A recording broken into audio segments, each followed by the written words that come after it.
नमस्ते स्टूडेंट्स, पाठशाला पंडित में आप सभी का स्वागत है। मैं हूं आयुष भट्टाचार्य। आज हम देखेंगे कि कॉम्पोजिट ट्रांसफॉर्मेशंस क्या होते हैं। ओके, तो चलो पहले टॉपिक लिख देते हैं। Composite transformations.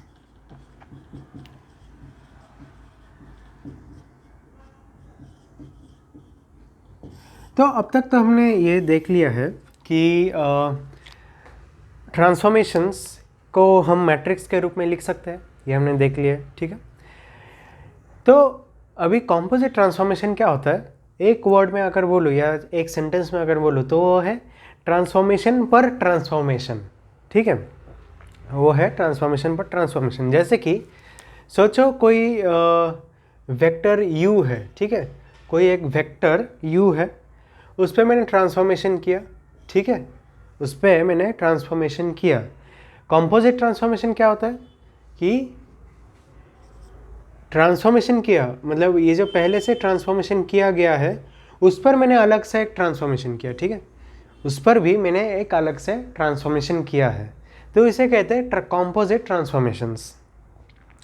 चलो एक एग्जांपल से देख लेते हैं। ठीक है, कोई कन्फ्यूजन ना हो तो इसलिए एक एग्जांपल से देख लेते हैं।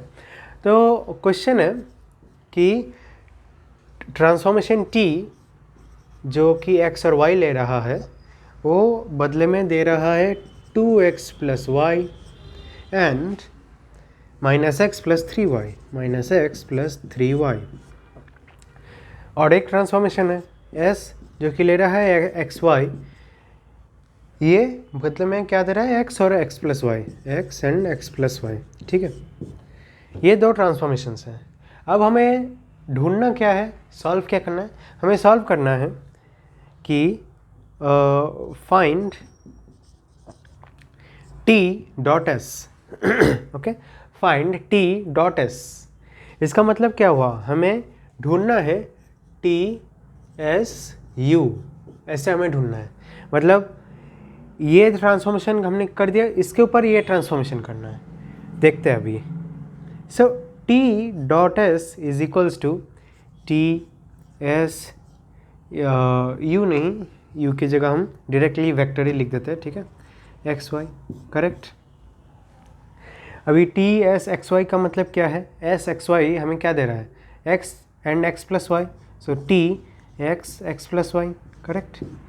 अभी हमें इस पे ट्रांसफॉर्मेशन करना है इसके हिसाब से, तो इज इक्वल्स टू, देखो ऊपर वाले को दुगना करो, मतलब ऊपर वाले को 2 से मल्टीप्लाई करो और नीचे वाले से ऐड कर दो। मतलब ऊपर वाले को 2 से मल्टीप्लाई करो और नीचे वाले से ऐड कर दो। इधर ऊपर वाले को माइनस करो और नीचे वाले को 3 से मल्टीप्लाई करो, दोनों को ऐड कर दो। मतलब minus x plus 3 times x plus y, correct. ऐसा ही है, कुछ ऐसा ही है। तो आंसर में हमें क्या मिल रहा है, आंसर में हमें मिल रहा है 2x plus x which is 3x, 3x plus y, 3x plus y, and this is minus x plus 3x plus y plus 3y actually. So 3x minus x which is 2x and plus 3y. Okay, plus 3y. Okay, clear हो गया। तो ये तो मतलब ठीक है, एक बार मैं चेक कर लेता हूँ। 3 1 2 3 ओके। तो ये तो इस तरह से किया जाता है, ठीक है। पर इसके कुछ ऐसे प्रॉपर्टीज़ सामने आते हैं, जैसे कि एक प्रॉपर्टी है कि सोचो t, ओके, t अगर हम करें तो उसका अगर सोचो rm से rp हो रहा है। ठीक है, ऐसा कोई ट्रांसफॉर्मेशन, जैसे इधर क्या हो रहा है, r2 से r2 हो रहा है। ठीक है, इसमें कोई प्रॉब्लम नहीं है, इसमें r2 से r2 ही हो रहा है। तो सोचो कुछ अलग होता कि rm से rp जा रहा है, और ये अलग है जो कि rp से rn हो रहा है। ठीक है, ये rm से rp हो रहा है और ये rp से rn हो रहा है। तो जब हम एक ट्रांसफॉर्मेशन लगाए s डॉट टी, वो क्या हो जाएगा, वो हो जाएगा rm to rn। ओके, ये ऐसा हो जाएगा। क्यों? क्योंकि पहले ट्रांसफॉर्मेशन टी हो रहा था, मतलब इधर क्या, इधर तो ठीक है टी एस मैंने ले लिया, तो पहले मैंने एस किया, तो इधर पहले हम टी करेंगे तो आर पी हो जाएगा, ठीक है, आर पी हो जाएगा, फिर हम एस करेंगे तो आर पी का आर एन हो जाएगा। तो जनरली पूरा अगर दूर से देखें तो क्या दिखेगा हमें, आर एम से आर एन हो रहा है, करेक्ट, आर एम से आर एन हो रहा है, ठीक है, ये तो हो गया। तो मैं इस तरह से इधर लिख सकता हूँ कि S, ये एक property S dot T U is equals to S T U, okay, ये याद रखना। और ट्रांसफॉर्मेशंस के मैट्रिसेस निकाले जा सकते हैं, करेक्ट, मैट्रिक्स रिप्रेजेंटेशन हम निकाल सकते हैं, इसलिए S डॉट टी का अगर हम मैट्रिक्स रिप्रेजेंटेशन करें तो वो हम इस तरह से भी लिख सकते हैं, पहले S लो फिर T लो, ठीक है, मतलब ये जो बनेगा इसका रिजल्ट फाइनली, उसको हम पहले से ही निकाल सकते हैं। कैसे? इसका जो बन रहा है ट्रांसफॉर्मेशन मैट्रिक्स वो निकालो, इसका ट्रांसफॉर्मेशन मैट्रिक्स निकालो, दोनों को मल्टीप्लाई कर दो, ठीक है, और ऑर्डर का ध्यान रखना, ठीक है, ऑर्डर बहुत मैटर करता है, ऑर्डर का ध्यान रखना है।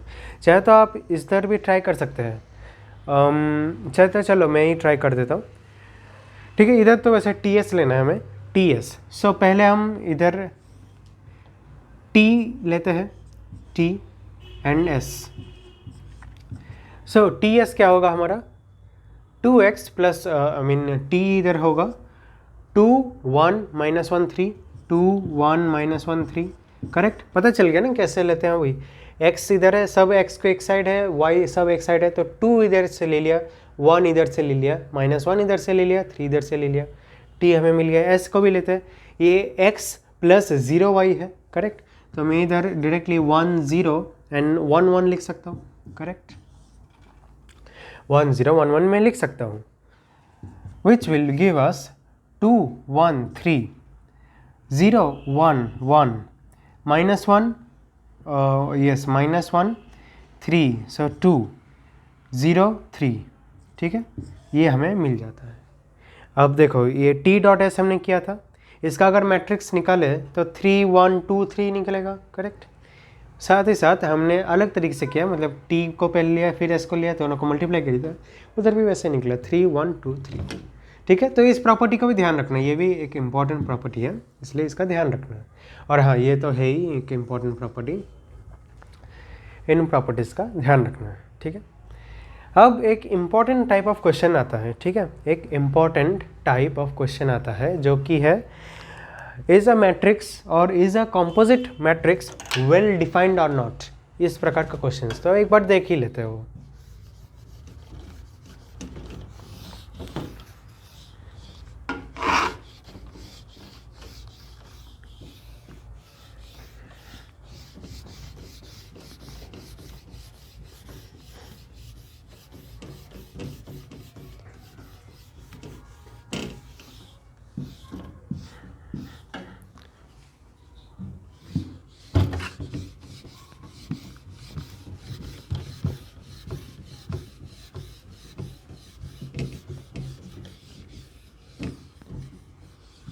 Okay, just a minute. Yes.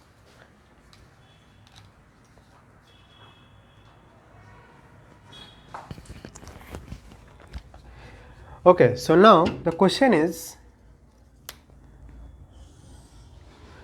हमारा कि which of the following is well defined, मतलब पहले तो ट्रांसफॉर्मेशंस देख लो इधर, एक है एक्स वाई दो इनपुट ले रहा है, ठीक है, और बदले में 3 आउटपुट्स दे रहे हैं, x minus Y 5y and 3x, ठीक है, 3x s, ओके, इधर 4 आउटपुट्स लिए जा रहे हैं, u v w z, और बदले में हमें मिल रहा है 4 इनपुट्स लिए जा रहे हैं, 2 आउटपुट्स दिए जा रहे हैं, v माइनस 5z एंड क्या है 3u plus 4w, okay, 3u plus 4w, which is well defined. Okay, which is well defined. So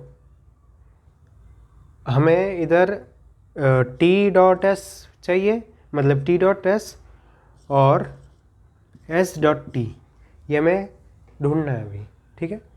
तो पहली बात तो हम ये ओरली भी कर सकते हैं, लिखकर भी मैं बता सकता हूँ, पहले ओरली कर लेते हैं जो कि जल्दी हो जाता है। देखो अभी ओरली कैसे करना है, देखो पहले चाहे तो टी डॉट एस ले लेते हैं, ठीक है। टी डॉट एस या इस तरह से नहीं चाहे तो चलो मैं बता देता हूँ कैसे करते हैं। ये 2 इनपुट ले रहा है और 3 आउटपुट दे रहा है, ठीक है। अभी इधर जो आउटपुट है वो इसका इनपुट है, करेक्ट। इधर मतलब एक ट्रांसफॉर्मेशन का जो आउटपुट है वो दूसरे ट्रांसफॉर्मेशन का इनपुट बन जाता है, करेक्ट। तो ये अगर 3 आउटपुट दे रहा है, इसको भी 3 ही और इनपुट लेना चाहिए, लेकिन ये 4 इनपुट ले रहा है। तो इसका मतलब क्या हुआ कि अगर मैं पहले टी करूँ और फिर एस करूँ, ये नहीं हो पाएगा, ठीक है। पहले अगर मैं टी करूँ जिससे 3 आउटपुट मिले और फिर एस करूँ जो 3 इनपुट ले, वो नहीं हो पाएगा। क्यों? क्योंकि इसका 4 इनपुट की ज़रूरत है। तो एक काम करते हैं, पहले एस करते हैं फिर, ठीक है। अभी पलट देते हैं, पहले एस करते हैं तो ये 2 आउटपुट दे रहा है, फिर टी करते हैं तो देखो अभी ये 2 आउटपुट दे रहा है, इसे भी 2 इनपुट ही लेना चाहिए और ये से 2 इनपुट ही ले रहा है, ठीक है। ये 2 आउटपुट दिया तो इसको 2 इनपुट ही लेना चाहिए और सचमुच ये 2 इनपुट ही ले रहा है। तो उसका मतलब अगर मैं पहले एस करूँ फिर टी करूँ तो वो वैलिड है, तो फिर वो वैलिड है, ठीक है। तो मतलब मन में ही हम ऐसे सोच सकते हैं कि पहले एस करना है और फिर टी करना है। तो उसका मतलब क्या हुआ, पहले एस करना है फिर टी करना है, ऐसे टी डॉट एस। तो ये गलत हो गया, पहले टी किया फिर एस किया, वो नहीं हो पाएगा, ये करेक्ट हो गया, ठीक है। अब ऐसे करके हमें ये सॉल्व करके दिखाना है। एक्चुअली जब सॉल्व करके दिखाएंगे ना तभी ऐसे आंसर आएगा हमारा कि टी डॉट एस ही वैलिड है। पहले ऐसे पूरा सॉल्व करना पड़ेगा हमें। तो एक काम करता हूँ, उतना सॉल्व आपको तो अभी आता ही होगा कि कैसे सॉल्व करना है टी डॉट एस को, ठीक है। तो मैं इसे सॉल्व नहीं करता हूँ। एक काम करते हैं, तो अभी तक तो समझ आ गया पूरा क्लियर कि कैसे क्वेश्चन सॉल्व किया जाता है या कैसे विच इज़ वेल डिफाइंड ढूंढना जाता है, ठीक है, आउटपुट और इनपुट को समझ कर। ओके, तो एक काम करते हैं, मैं आपको एक होमवर्क ही दे देता हूँ। वो पिछले वाला क्वेश्चन ही ले लेते हैं, ठीक है। पिछले वाला क्वेश्चन ही ले लेते हैं, चाहे तो मैं वापस लिख देता हूँ। T x y is equals to क्या था, 2x plus y minus x plus 3y S x y is equals to x plus y, ठीक है।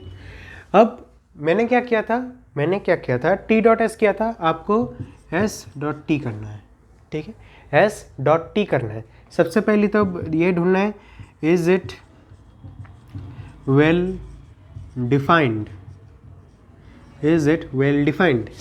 सबसे पहले तो ये ढूंढना है कि ये वेल डिफाइंड है कि नहीं, और अगर वेल डिफाइंड है तो फिर उससे सॉल्व करना है एस डॉट टी को, एंड देन उसका डिटर्मिनेंट निकालना है, ओके, उसका डिटर्मिनेंट निकालना है। और डिटर्मिनेंट निकाल के आप चाहे तो कमेंट्स में पोस्ट भी कर दीजिए, पर ठीक है मैं इधर आंसर बता देता हूँ। डिटर्मिनेंट अगर आपका 9 आ रहा है, ठीक है, डिटर्मिनेंट अगर आपका 9 आ रहा है तो फिर आपका आंसर करेक्ट है। ऑलराइट, तो फिर ये दोनों आप कर लीजिए, ठीक है, ये 2 क्वेश्चंस, सब क्वेश्चंस। तो बस कॉम्पोजिट ट्रांसफॉर्मेशन बस इतना ही था, ये छोटा टॉपिक था एक्चुअली, ओके। तो अगर वीडियो अच्छा लगे तो प्लीज़ लाइक कीजिए, शेयर कीजिए अपने फ्रेंड्स के साथ, और ज़रूर हमारे चैनल को सब्सक्राइब कीजिए। तब तक के लिए थैंक यू वेरी मच।